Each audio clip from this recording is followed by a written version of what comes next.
Notre invité politique ce matin, c'est donc Jean-François Copé. Bonjour. Bonjour. Merci beaucoup d'être avec nous. Vous êtes le maire Les Républicains de la ville de Meaux. On est ensemble pendant 20 minutes pour une interview en partenariat avec la presse quotidienne régionale. Bonjour Fabrice Vesser-Redon. Bonjour Jean-François Copé. Bonjour. EBRA, les journaux régionaux de l'Est de la France. On va bien sûr longuement parler de la politique, de ce qui se passe dans votre famille, mais d'abord la crise sanitaire. Il y a un nouveau conseil de défense qui se tient aujourd'hui. Est-ce que pour vous, il faut prendre de nouvelles mesures, vous qui êtes en première ligne en tant que maire, ou est-ce que les outils sont là aujourd'hui?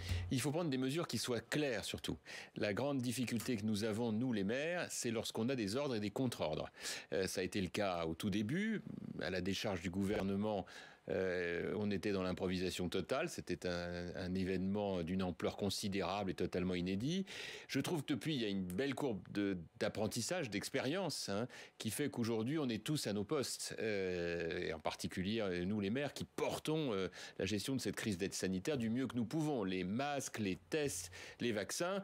La seule chose que je puisse vous dire, c'est que depuis la première seconde, j'ai considéré qu'on devait être derrière le gouvernement dans la gestion de cette crise. On peut émettre un avis, être parfois en désaccord avec telle ou telle décision, mais là, dans ce domaine-là, on ne peut pas se payer le luxe d'être les uns et les autres, chacun dans notre coin. Donc moi, j'attends les consignes. Une forme d'union nationale. Oui, appelons ça comme on veut, mais enfin, après, je me méfie toujours des comparaisons. Vous savez, l'union nationale, c'était pour la guerre de 14-18. Si vous allez visiter le musée de la Grande Guerre du Pays de Meaux, vous verrez qu'on parlait vraiment pas de la même chose. À l'époque, c'était des millions de morts. Aujourd'hui, c'est à partir de quand on peut rembourser les tests ou les vaccins. Vous parliez d'ordre et de contre-ordre. Est-ce que c'est encore le cas sur cette 5e vague ou est-ce que là, les choses sont claires, notamment pour la campagne de rappel, qui est massive? Oui, écoutez, bien sûr, j'espère surtout que ça va l'être dans les décisions qui seront prises cette semaine. Les choses sont difficiles. Il faut trouver le bon équilibre entre, d'un côté, la préservation de la santé publique et de la santé des Français, et puis de l'autre, préserver quand même la vie sociale autant qu'on le peut, et puis la vie économique. Est-ce qu'il faut limiter les mouvements, fermer les frontières? Je pense qu'en tout cas, il faut être extrêmement réactif et que lorsqu'on s'aperçoit qu'il y a un pays qui est défaillant, il faut évidemment contrôler les frontières avec ce pays, et notamment les arrivées aux aéroports, ce qui parfois n'est pas toujours le cas, y compris le cas échéant au sein de l'Union européenne. Mais c'est pas toujours le cas parce que c'est vrai que parfois on est un peu surpris quand on arrive d'un pays étranger. Dans les aéroports franciliens, on se dit tiens, dans ce domaine-là, c'est bien trop long et pas toujours bien organisé, et puis dans l'autre, on passe un peu vite. Voilà. Donc il faudrait trouver un meilleur équilibre. L'Allemagne a pris des mesures restrictives pour les non-vaccinés, mesures très restrictives. Est-ce qu'il faut aussi envisager ce type de mesures en France et faire des différences entre les vaccinés et les non-vaccinés? Malheureusement, oui. Je dis malheureusement, mais je dis oui, parce qu'en réalité, on a du recul maintenant quand même sur les vaccins. Il faut quand même comprendre que c'est aujourd'hui la meilleure protection et que si nous avons autant de gens à l'hôpital aujourd'hui, c'est qu'il s'agit de gens qui ne sont pas vaccinés pour une très grande majorité d'entre eux.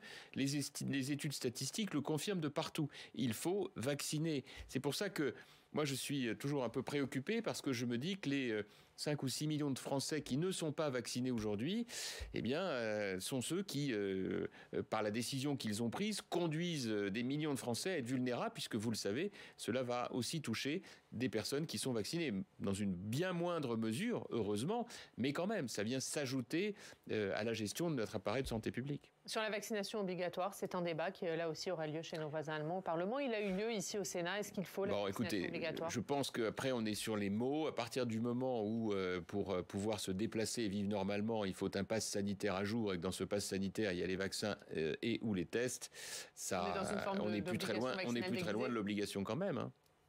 On va parler de ce qui se passe dans votre famille politique. Ça y est, vous avez votre candidate. C'est donc Valérie Pécresse qui va porter vos couleurs pour la présidentielle. Vous l'avez soutenue au second tour. C'est aussi pour elle que vous avez voté au premier tour? Oui, absolument. Oui, tout à fait. Moi, je suis très heureux. J'étais très réservé sur la primaire et je le suis encore un peu parce que ça s'est bien passé. Mais enfin, c'était quand même un peu ric-rac. Pourquoi c'était ric-rac?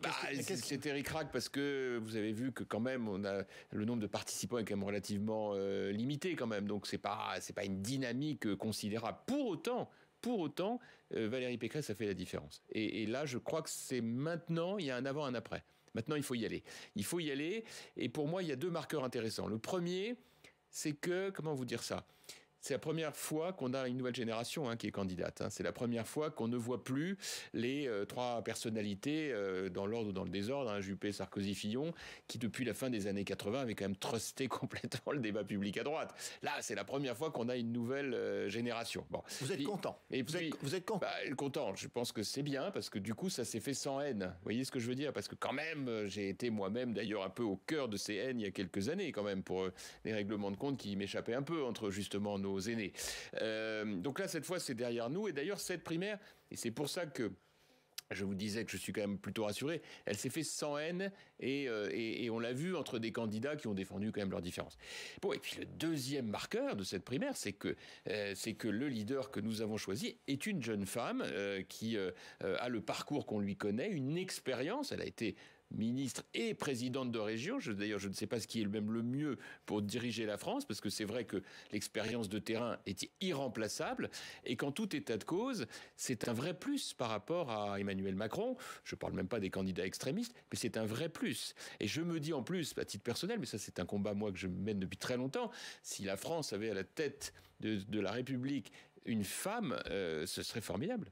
Un mot, on va revenir évidemment sur cette après-campagne, mais un mot quand même sur le silence de Nicolas Sarkozy. Tous les ténors des Républicains ont félicité Valérie Pécresse. Nicolas Sarkozy, on ne l'entend pas. Comment vous interprétez ce silence? Est-ce que pour vous, il doit s'exprimer?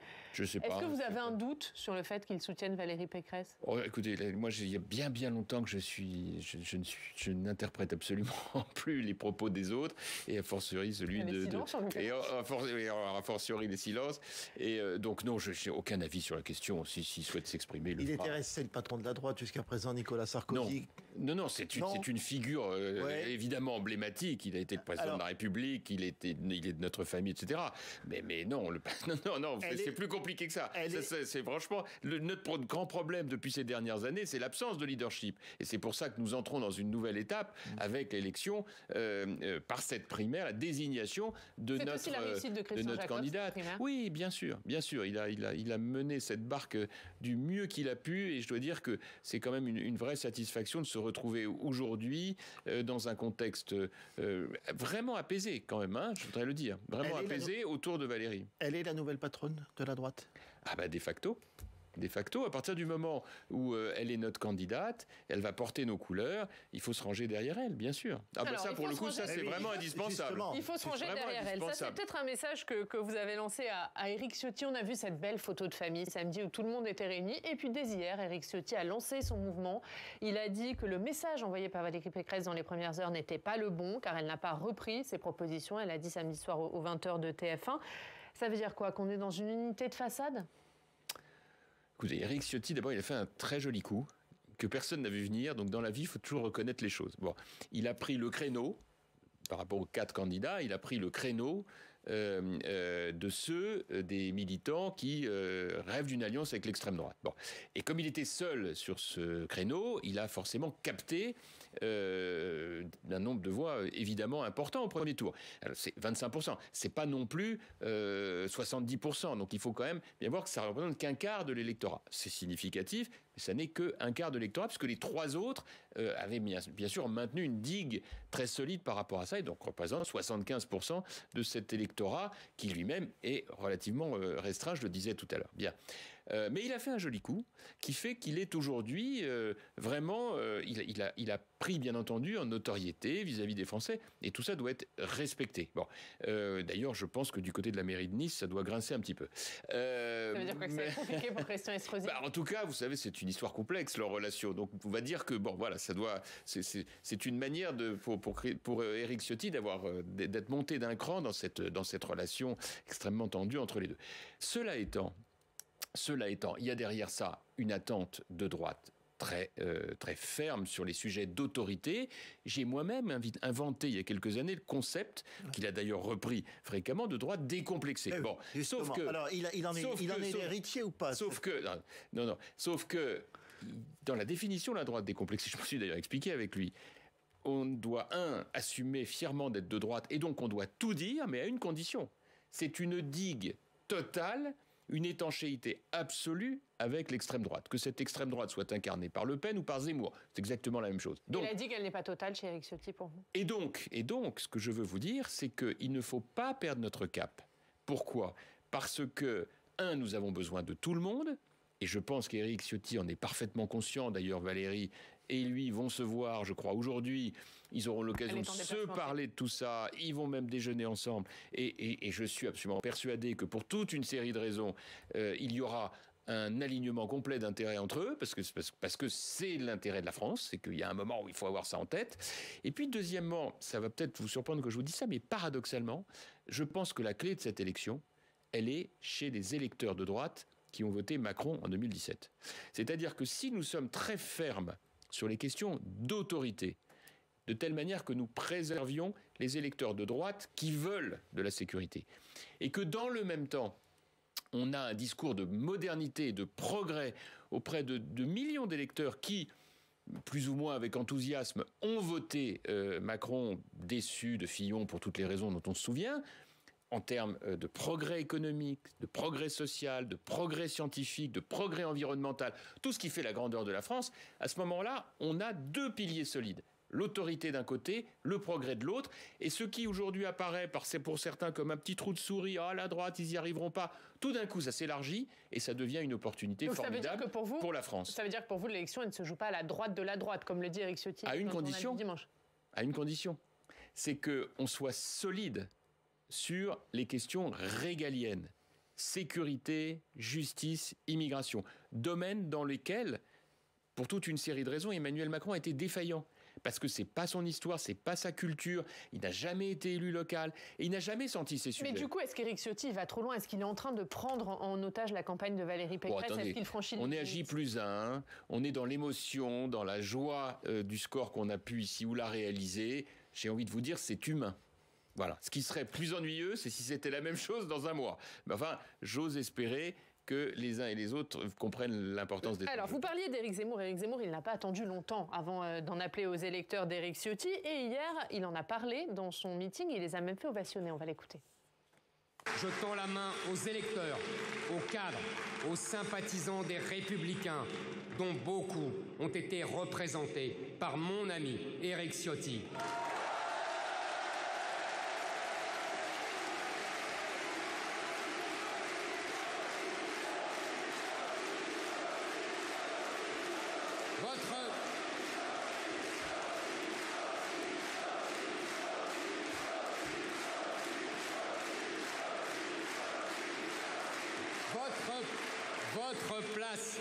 Votre place est parmi nous, à nos côtés, dans ce combat pour la France. Comment vous réagissez quand la ficelle est énorme. Hein. Alors là, vraiment, c'est du gros, comme disait, alors pour le coup, Nicolas Sarkozy, il disait c'est du gros rouge qui tache. Mais alors là, c'est vraiment, mais alors toute la table est tachée. Là, vraiment, il a renversé toute la bouteille. Bon, il faut. L'énorme avantage, c'est que comme on a un peu de métier, vous savez, tout ça, c'est quand même un peu lourdingue. En clair, évidemment, que le risque, quand on fait un peu trop d'œillade du côté de l'extrême droite, c'est que l'extrême droite, elle essaie de vous capter. Bon, bah oui, bien sûr, on se rachète comme on peut une légitimité. Le problème, c'est que Éric Zemmour, sa vie, c'est pas une page blanche. Son histoire, elle n'est pas une page blanche. Et malgré tous les efforts qu'il fait, il n'a pas commencé la semaine dernière. Bon, il a écrit des livres dont il veut absolument tout faire oublier aujourd'hui. Essayer de retrouver une ambiguïté qu'il n'avait pas du temps où il passait sa vie sur les plateaux à asséner des vérités sans avoir jamais vu de sa vie ni un électeur, ni un Français, ni un quartier difficile. Bon, donc moi, la seule chose que je dis simplement, c'est voilà, maintenant il faut qu'on siffle la fin de la récréation par rapport à cette étanchéité, pour une raison d'ailleurs très très simple. Les Français sont des passionnés d'histoire et de politique. Ils aiment moins la géo, moins l'économie, mais ils adorent l'histoire et la politique. Et donc, ils ont une longue mémoire. Et moi, je vous dis, ils ne voteront jamais pour un président de la République qui copine avec l'extrême droite. Mais alors, une question, vous parliez de l'autorité à l'instant. Et comment aller récupérer ces électeurs qui sont partis de chez vous, y compris durant la période où vous étiez aux commandes, vers Marine Le Pen? Comment les récupérer sur cette question de l'immigration que vous n'évoquez pas? Vous évoquez l'autorité, mais vous n'évoquez pas l'immigration. C'est le cœur du réacteur d'Éric Zemmour. Oui, mais justement, c'est en ça que je pense que il a d'abord construit son discours sur une idéologie. Voilà. Et c'est ce qui fait qu'il est, à certains égards, ça va vous paraître étonnant que je vous dise ça, un peu déconnecté de la réalité des choses.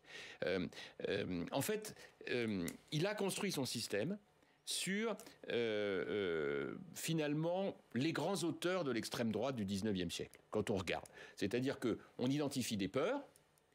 Charles Maurras, Barrès, Drummond l'ont très bien fait à l'époque, c'était horrible, mais c'était très efficace. On identifie des peurs, on joue sur les peurs auprès des Français, et pour ça on identifie l'ennemi. À l'époque du 19e siècle, c'était les Italiens, Zola, les Juifs, Dreyfus, et puis à ce moment-là, on parle du grand remplacement qui va envahir la civilisation et la société. Bon, il a exactement le même ressort aujourd'hui, Zemmour.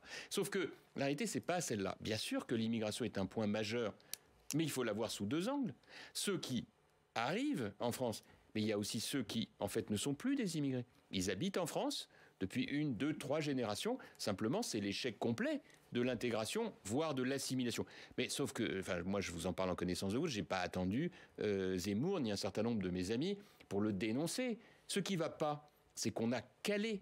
Et là où effectivement le discours de Valérie Pécresse sera absolument essentiel, c'est qu'elle arrive à convaincre les Français qui ont été profondément déçus parce qu'ils avaient beaucoup d'attentes sur ce que nous étions susceptibles de faire, notamment entre 2007 et 2012, que cette fois on ne calera pas. On ne calera pas sur un certain nombre de mesures qui rendent notre pays trop attractif sur le plan social. Quand vous avez la prise en charge gratuite de tous les soins sans exception pour les étrangers en situation illégale, alors que les Français ou les étrangers réguliers payent des franchises, c'est incompréhensible.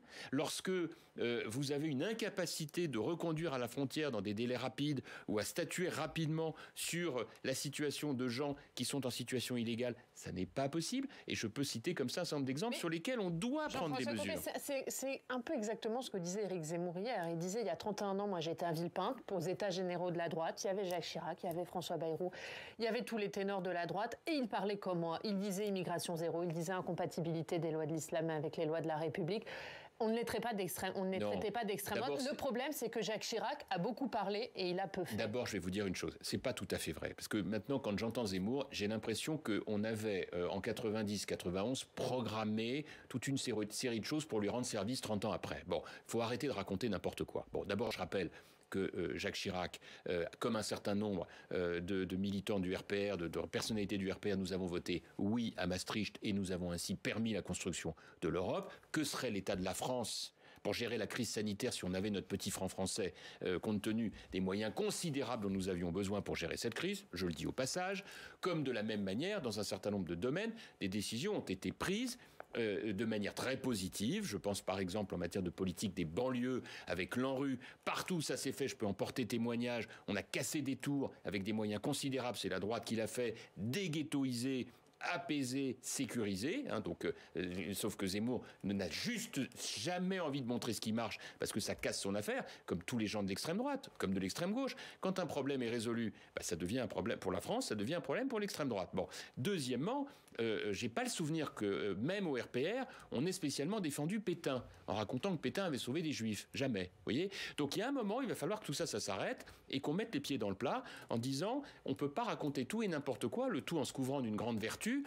Parce que du coup on capte quoi? Et c'est ce qu'il fait, l'extrême droite, et je suis désolé de devoir le redire, les gaullistes et les pétainistes, c'était pas la même chose en 40 jusqu'en 45, comme de la même manière aujourd'hui, l'extrême droite, c'est pas la droite. Voilà. Alors qu'il puisse y avoir un constat partagé sur un certain nombre de sujets, merci, j'ai pas attendu Zemmour, c'est moi qui ai fait l'intérêt de la loi d'interdiction de la burqa en France. Bon, c'est moi qui ai dénoncé des comportements dans les quartiers, j'étais un des premiers à le faire, j'ai même écrit sur le racisme anti-blanc dans les quartiers. On va pas me faire la leçon, mais moi je vais pas supporter, ou je ne vais pas en tout cas accepter d'avoir le moindre point commun avec un Éric Zemmour qui raconte les horreurs qu'il raconte sur les femmes, qui a tenu des propos qui sont absolument inadmissibles, et qui, je vais plus loin dans le cas précis de ce qu'il a dit à propos de Pétain et également de cette pauvre famille Sandler massacrée par Mohamed Merah, j'ai juste envie de dire que c'est avec ces propos-là qu'il banalise l'antisémitisme, et c'est impardonnable venant de lui. Un dernier mot, puisque vous... D'ailleurs, venant de lui comme de personne, mais c'est lui aujourd'hui qui est allé le plus loin dans ce domaine. Un dernier mot, puisque vous avez employé le mot d'étanchéité. Tout à l'heure, on parlait d'Éric Ciotti, mais il y a Guillaume Pelletier. Guillaume Pelletier, il est vice-président des Républicains. Hier, il fait un tweet en disant « Comment peut-on rester insensible au discours d'Éric Zemmour sur la France ?» Est-ce qu'on peut rester vice-président des Républicains dans ces conditions? Écoutez, j'en sais rien. Moi, j'ai plus de fonction exécutive mais est-ce que ça à la montre tête de ce pas parti. l'étanchéité dont vous parlez? Mais vous aurez toujours, j'ai toujours connu ça, mais toujours... vous aurez toujours des personnalités dans une famille politique qui vont vous sortir un truc.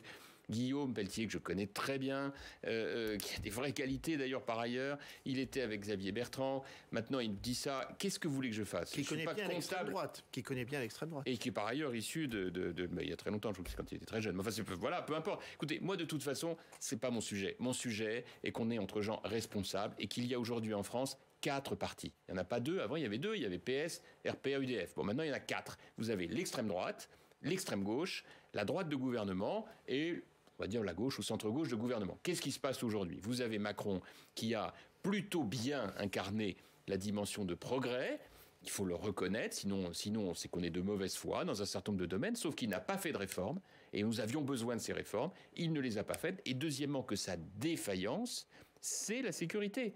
La manière dont il n'a pas été capable de gérer la crise des Gilets jaunes qui ont bloqué ce pays pendant plus d'1 an est révélateur de son rapport compliqué, difficile, impossible même, avec l'État qui assure la protection des Français. Et Valérie Pécresse, il faut qu'on le fasse. Valérie Pécresse, elle attaque également Emmanuel Macron sur la question de la dette, sur le mur de la dette. Hier, Bruno Le Maire lui a répondu à Valérie Pécresse. Vous avez été ministre du budget, vous connaissez bien ces sujets. Il a dit, mais Valérie Pécresse, c'est un projet de recyclage, c'est un projet du XXe siècle. Quand elle était au budget, la dette a augmenté de 30 milliards, tout ça pour une croissance zéro. Qu'est-ce que vous dites de ça? Bon, écoutez, moi, tout ça, c'est de bonne guerre. C'est triste, d'ailleurs, parce que c'est Bruno Le Maire, il est exactement issu de la même famille politique que moi. Dans la vie, d'ailleurs, on a des relations qui sont des relations amicales. Tout ça, malheureusement, c'est de bonne guerre. On va rentrer dans la période là où les noms d'oiseaux vont quand même circuler violemment. Bon, la vérité, c'est que quels que soient les hommes ou les femmes qui sont en charge ou qui ne sont pas en charge, il y a une réalité aujourd'hui, c'est que nous ne pourrons pas tenir durablement avec un tel niveau d'endettement. Alors, il y a une urgence absolue, c'est de séparer la dette issue de la crise sanitaire, qui est une réalité, qu'il fallait assumer au regard de l'urgence de la situation, et ce qui ne relève pas de la crise sanitaire et qui est une espèce de courbe de croissance permanente de la dépense publique et des impôts. Il faut impérativement enrayer cette courbe des dépenses publiques. Alors on peut faire semblant, on peut dire que ça n'a aucune importance, c'est pas vrai. La vérité, c'est que si nous ne l'enrayons pas, nous courons les pires dangers parce que c'est du fonctionnement, la plupart du temps. Il faut voir le coût de fonctionnement de l'État qui est considérable et que ce coût de fonctionnement doit être réduit au bénéfice de l'investissement pour l'avenir. Investissement structurel dans le domaine de la relocalisation industrielle pour notre indépendance stratégique, investissement scientifique, écologique. Nous avons des domaines extraordinaires de développement, seulement si on veut y parvenir, il faut faire des économies et permettre aux entreprises privées de se développer au lieu de les ponctionner comme nous le faisons. Et quand je dis entreprises, je dois le dire aussi des Français qui payent beaucoup trop d'impôts au regard de leur pouvoir d'achat. Impôts et charges. Et une dernière question, Fabrice. Jean-Luc Mélenchon s'est aussi adressé à Valérie Pécresse hier. 2 tiers Macron, 1 tiers Zemmour. Oui. Bon. En réponse à son 2 tiers Merkel, 1 tiers Thatcher. Oui, la vérité, c'est que Mélenchon, son obsession aujourd'hui, c'est plus Zemmour que Valérie Pécresse. Vous savez, les extrémistes, ils essaient toujours de se finir entre eux. C'est un peu le principe. Donc, moi, je l'ai beaucoup entendu taper sur Éric Zemmour. Éric Zemmour tapant lui-même sur Mélenchon. Tout ça est très triste, mais montre aussi qu'il y a des millions de Français aujourd'hui qui sont un peu perdus et qui attendent des vrais messages. Alors aujourd'hui, ils ont un peu tendance à envoyer tout balader. Quand on veut tout envoyer balader, on vote pour un extrémiste. Quand on veut que ça marche, on vote pour un parti de gouvernement. C'est d'ailleurs pour ça que le niveau d'indulgence n'est pas le même. Parce que quand vous êtes dans un parti de gouvernement, vous passe rien, vous faites une erreur de chiffres, vous vous trompez sur le prix du pain au chocolat, vous prenez alors 1 an de polémique. On s'en vécu. Non, ça, c'est l'avantage. Alors moi aussi, je me suis un peu retiré de la vie politique nationale, mais c'est ma petite frustration, c'est de ne pas pouvoir mettre cette maturité au service des Français. Donc du coup, j'en parle avec plaisir à Public Sénat. Par contre, quand vous êtes à l'extrême, vous pouvez raconter n'importe quoi. Vous bénéficiez d'une indulgence absolument incroyable. Donc Zemmour, il va franco, il a quand même passé, c'est intéressant, une bonne partie de son discours a expliqué qu'il n'était ni raciste, ni antisémite, ni misogyne. Ça en dit long sur l'état de rattrapage dans lequel il est. Ça ne vous a pas convaincu? C'est pas que ça m'a pas convaincu, c'est que moi, je connais mon histoire de France et que j'invite les Françaises et les Français, quel que soit leur niveau d'agacement, de ne jamais tomber dans les sirènes de l'extrémisme, parce que quand la boîte de Pandore est ouverte, on peut plus la refermer. Merci beaucoup. Merci Jean-François Copé d'avoir été notre invité ce matin.